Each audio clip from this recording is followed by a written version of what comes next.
Nós somos muito comprometidos com a China.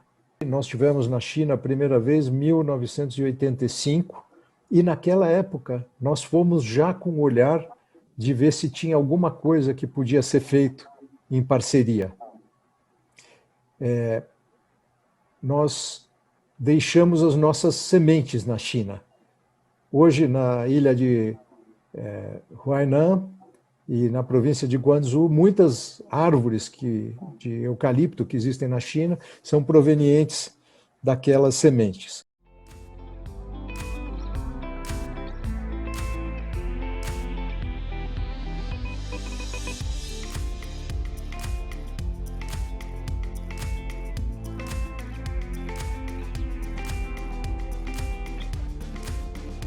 Temos relação com o governo, com a academia, com think tanks, com centros de inovações.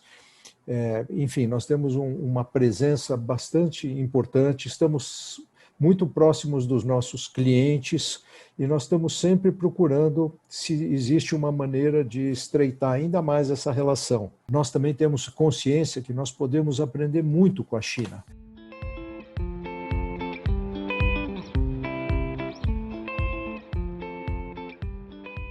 Nós da Suzano, que também pensamos em longo prazo, achamos que existe a oportunidade de estreitar os laços políticos, econômicos, industriais e comerciais do Brasil com a China.